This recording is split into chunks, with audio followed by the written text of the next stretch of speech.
Hello दोस्तों, tour with Tabish YouTube channel में आप सबको खुश आमदीद। दोस्तों, तसव्वुर करें एक ऐसा गांव जहां हर पत्थर में तारीख की सरगोशी सुनाई देती हो, जहां घरों को आतिश फिशानी चट्टानों से तराशा गया हो और जहां जिंदगी एक कदीम माजी की बाज़गश्त लिए हो। ईरान के माउंट सेहंद के दरमियान वाक़या कंडवान एक ऐसी जगह है जो दुनिया में अपनी मिसाल खुद है, इंसान की जहानत और हौसले का जिंदा सबूत भी है। 7000 सालों से लोग यहाँ पर आबाद हैं और इन्होंने आतिश फिशानी चट्टानों को तराश कर अपने लिए घर बनाए। कहा जाता है कि ये घर इन लोगों ने बनाए जो मंगोलों के हमलों से बचकर यहाँ पर पनाह लेने आए थे और कुदरत की कुव्वत को अपनी हिफाजत के लिए इस्तेमाल किया। ये शहद के छत्ते जैसे घर सर्दियों में गरमाइश और गर्मियों में ठंडक फराहम करते हैं और अमली और फनी महारत का हसीन मिलाप भी है। कंडवान में चलना एक जीते जागते म्यूजियम की सैर करने के बराबर है, जहां तंग गलियों में कदीम घरों के दरमियान खुशबूदार रिवायती रोटियों की महक फिजा में घुलती महसूस होती है। जिंदगी यहाँ एक ऐसे सुकून से बहती है जिसे वक्त ने छुआ तक नहीं, मगर जदीद सहूलियात भी कहीं कहीं झंकती हैं। ये सिर्फ एक गांव नहीं बल्कि एक पत्थर पर कुंदा दास्तान है, जहां रिवायात और हौसले सदियों से कायम है। कंडवान आपको महज एक सफर पर दावत नहीं देता, बल्कि गौर व फिक्र और इंसान और जमीन के लाजवाल रिश्ते पर हैरत जाहिर करने का मौका भी फराहम करता है। कंडवान एक मुनफरिद गांव है जहां तारीख और जदीद जिंदगी हम आहंगी से रवा दवा है। ये एक पथरीली पहाड़ी में आबाद है और इसकी साख 7000 साल पुरानी आतिश फिशानी चट्टानों से बनी है। यहाँ के मकीन असल में मंगोल हमलों से बचकर आए हुए लोग थे, जिन्होंने पहाड़ों में अपने लिए पनागाहें बनाई थीं। आज भी कंडवान दुनिया का वाहिद आबाद पथरीला गांव है जो इंसानी अज़म और तख्लीकी सलाहियतों का आला नमूना है। एक गांव 7000 साल कैसे कायम रह सकता है, इसका जवाब कंडवान की मुनफरिद तामीरात, लोगों की इज्तमाई रूह और कुदरती माहौल से हम आहंगी में पोशीदा है। यहाँ की खास तामीराती तर्ज़-ए-कारी कारान कहलाती है, जो कुदरती तौर पर बनने वाले आतिश फिशानी मखरूतों को इस्तेमाल करती है। तुर्की के गोहरे या अमेरिका के डाकूटा जैसे मशहूर पत्थरों में तराशे गए मुकामात के बरअक्स कंडवान आज भी जिंदा है और यहाँ की जिंदगी जारी और सारी है। यहाँ के रहने वाले अब भी अपनी रिवायतों से जुड़े हैं और कदीम तर्ज़े जिंदगी को आज भी कायम रखे हुए हैं। सियाहत के दौरान कंडवान में दाखिल होना एक तारीखी विरसे की सियाहत नहीं, बल्कि एक जीती जागती तहजीब का मुशाहिदा है। नस्लों से खानदान इन तारीखी पथरीले घरों में रहते आ रहे हैं और यहाँ पर आने वाले टूरिस्ट को एक सादा, पुरसकून और लाजवाब लाइफस्टाइल देखने का मौका मिलता है। मुकामी लोग अपने मेहमानों को खुशामदीद कहते हैं, इनके साथ रोजमर्रा के मामूलात बांटते हैं, जिससे ये सफर एक नाकाबिले फरामोश तजर्बा बन जाता है। एक पत्थर के तराशे हुए कमरे में रात गुजारना, पुराने तर्ज के बावर्ची खाने में खाना बनाना या पथरीली दीवारों में तराशे गए खिड़कियों से बाहर झांकना, ये सब कंडवान की हकीकी झलकियां हैं। यहाँ की तामीरात जदीद सहूलियात के साथ हम आहंग होकर एक बेमिसाल मिलाप पेश करती हैं। गाँव से बाहर सरसब्ज बागात और तरोताज़ा हवा टूरिस्ट को मजीद सुकून फराहम करती है। यहाँ का मादनी चश्मा भी एक अहम मुकाम है, जिसके बारे में कहा जाता है कि ये सेहत के लिए फायदा मंद है, खुसूसन गुर्दों के लिए। कंडवान का ये चश्मा मुकामी और टूरिस्ट के लिए सेहत, सुकून और कुदरती हुस्न का एक हसीन इम्तिजाज है। क्या आप ये जानना चाहेंगे कि एक पत्थर से तराशे हुए घर में एक दिन गुजारना कैसा है? माउंट सेहंद के दामन में वाक़या कंडवान एक मुर्दा आतिश फिशां के नीचे बसा है। ये गांव निहायत दिलकश मनाजिर से घिरा हुआ है, जहां बेट, अखरोट, चनार और बादाम के दरख्त सरसब्ज माहौल पैदा करते हैं। ये कुदरती मनाजिर इस गांव के हुस्न को और भी निखारते हैं। यहाँ की आतिश फिशानी चट्टानें और सरसब्ज मैदान एक हैरत अंगेज मंजर पेश करते हैं। गांव सतह समंदर से 2200 मीटर की बुलंदी पर वाक़या है, जिसकी वजह से यहाँ मौसम गर्मियों में खुशगवार और सर्दियों में बर्फ पोश होता है। यहाँ का मौसम टूरिस्ट के लिए साल भर मौजूद रहता رہا ہے۔ چاہے آپ گرمیوں کی ٹھنڈی ہوا کا مزہ لیں یا سردیوں کی خاموش سفید چادر میں لپٹے مناظر سے مزے اٹھائیں، یہاں کی جنگلی حیات، پرندے،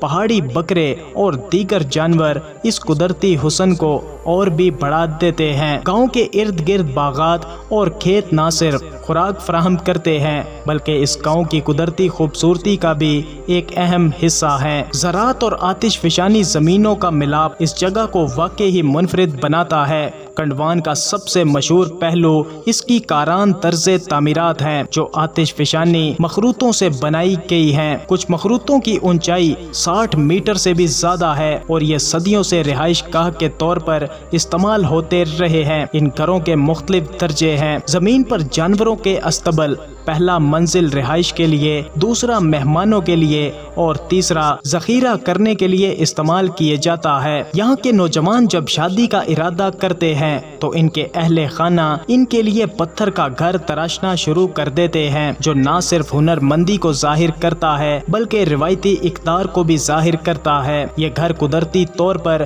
انسولیشن فراہم کرتے ہیں جو گرمیوں میں ٹھنڈے اور سردیوں میں گرم رہتے ہیں۔ کنڈوان کا معدنی چشمہ جس کا درجہ حرارت 10 ڈگری ہے اور اس میں چونا بھی بہت کم مقدار میں پایا جاتا ہے، یہاں کے لوگ اور ٹورسٹ اس پانی کو نہ صرف پیتے ہیں بلکہ نہانے اور دیگر علاج کے مقاصد کے لیے بھی استعمال کرتے ہیں۔ دوستو، کنڈوان کا نام ترکی زبان سے آیا ہے جس میں کنڈ کا مطلب گاؤں اور وان مقام کی نشاندہی کے لیے استعمال ہوتا ہے۔ ایک نظریہ یہ بھی ہے کہ یہ نام کنڈن یا کنڈوان سے نکلا ہے کیونکہ یہ گاؤں شہد کے چھتے جیسا دکھائی دیتا ہے۔ یہاں شہد کی مکھیاں پالنے کا سلسلہ صدیوں سے جاری ہے اور یہاں کا پہاڑی شہد بھی بہت مشہور ہے۔ شہد صرف آمدنی کا ذریعہ نہیں بلکہ ثقافتی روایت بھی ہے جو قدرت سے گہری وابستگی کو ظاہر کرتی ہے۔ چونے کے پتھروں سے تراشے گئے گھروں میں رہائش کے دوران فضلے کے انتظام کا مسئلہ بھی پیدا ہوتا ہے کیونکہ یہاں زیر زمین نکاسی ممکن ہی نہیں ہے۔ یہاں کے لوگ روایتی تندور کی راکھ کو فضلہ خشک کرنے کے لیے استعمال کرتے ہیں اور پھر اسے کھیتوں میں کھاد کے طور پر استعمال کرتے ہیں۔ یہ نظام نہ صرف مسئلے کا حل فراہم کرتا ہے بلکہ زراعت کے لیے زمین کو زرخیز بھی بناتا ہے۔ کنڈوان کے لوگ باغبانی، مویشی پالنے اور روایتی ہنر جیسے اونی ٹوپیاں اور قالین بنانے میں مصروف رہتے ہیں۔ یہاں کے مقامی مصنوعات جیسے شہد، دوائیوں کے پودے اور دودھ کی اشیاء نہ صرف آمدنی کا ذریعہ ہیں بلکہ ثقافتی ورثے کی بھی علامت ہے۔ بیشتر رہائشی اپنے گھروں کا کچھ حصہ ٹورسٹ کو کرائے پر دیتے ہیں تاکہ وہ بھی پتھر سے تراشے ہوئے گھروں میں زندگی کا تجربہ حاصل کر سکیں۔ روزانہ کرایہ 20 سے 30 امریکی ڈالر کے درمیان ہے۔ یہاں کے گھروں میں اب بھی لکڑی کے دروازے اور کھڑکیاں موجود ہیں جبکہ کچھ گھروں میں بہتر انسولیشن کے لیے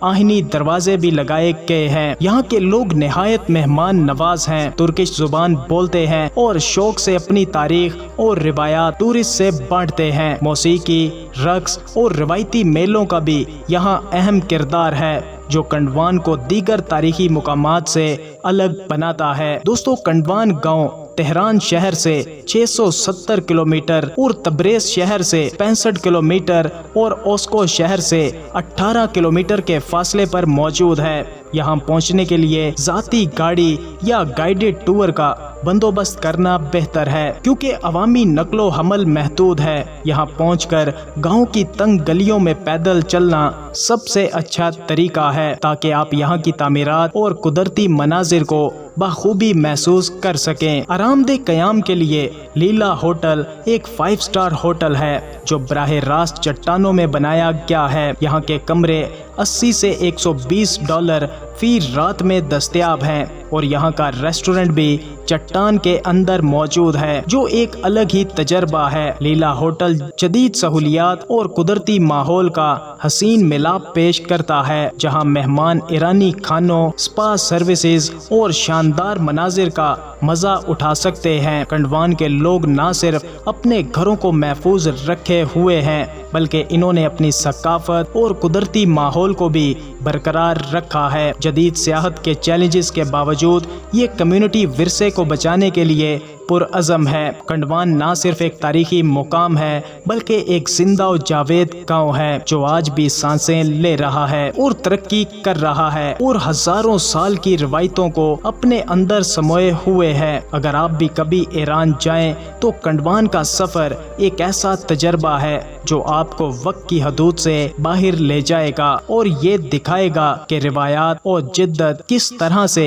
एक साथ जिंदा रह सकती हैं। तो दोस्तों, ये था ईरान मुल्क में बसा कंडवान गांव। इसके बारे में आपकी क्या राय है? अपनी राय का इजहार कमेंट सेक्शन में जरूर कीजिएगा और वीडियो को एंड तक देखने के लिए आप सबका शुक्रिया।